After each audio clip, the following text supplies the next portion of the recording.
The Rangers continue their West Coast trip on Saturday night in Edmonton as they visit the defending Western Conference champions.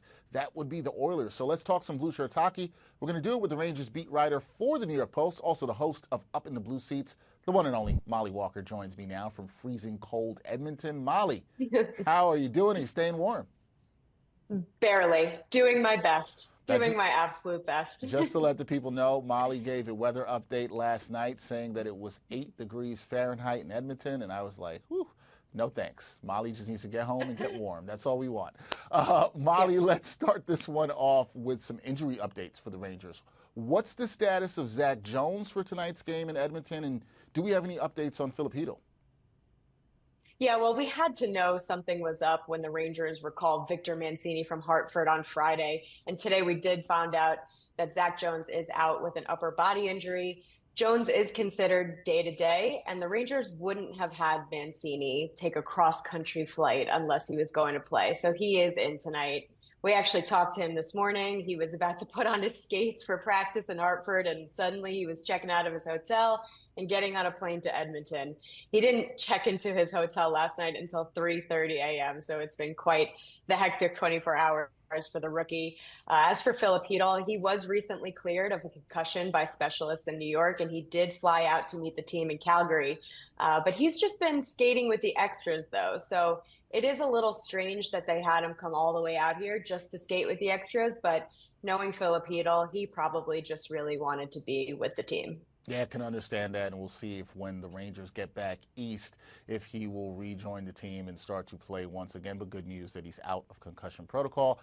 Moving on to the net minding here, Jonathan Quick, he's in net tonight. How important will his performance be against an Oilers team that's a high-octane offense led by Connor McDavid and Leon Draisaitl? I mean, Quick has just been so good for the Rangers, especially during this time where their play hasn't been up to their standards. He's putting a shutout streak of over 128 minutes on the line tonight, and he's going after win number 398 too. So obviously closing in on 400, and of course he would be the first American goalie to reach that milestone in NHL history. So he's just been so important to the Rangers, as has Igor Shesterkin, obviously. So just another key for the Rangers for sure. Yeah, going to need him to be good in net tonight. And you talked about the Rangers' play, power play. That's been inconsistent as of late. How can they exploit Edmonton's penalty kill, and what should they watch out for when the Oilers are on the man advantage? Well, the Oilers actually have the second worst penalty kill in the NHL right now, so the Rangers should be able to take advantage of that. My problem that I see with the Rangers right now is they're just rarely on the power play lately. Their 46 power plays are actually the least in the NHL right now.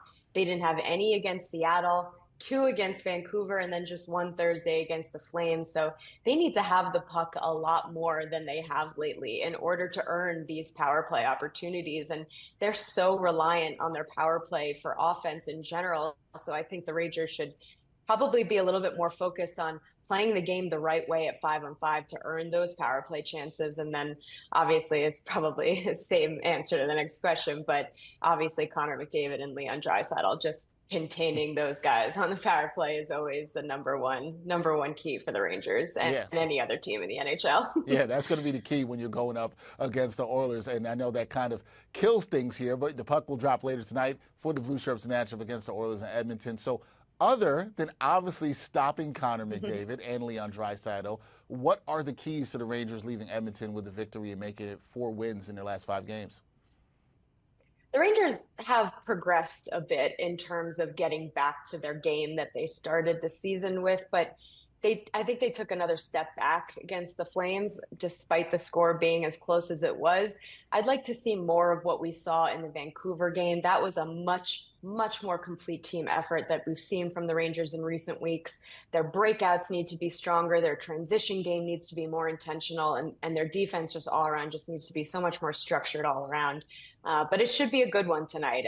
The Oilers are always a good test for the Rangers. Yeah, it should be a good one. Rangers, as I said, trying to make it 4 wins in their last 5 games. Mollie Walker will have us covered with that for New York Post Sports. She'll be in Edmonton, hopefully staying warm and returning home safe and warm as well. That is Mollie Walker. Check her out. Also check her out hosting Up in the Blue Seats, our great Rangers podcast and show. Mollie, be well, stay warm. I will see you soon. Thanks, Dexter.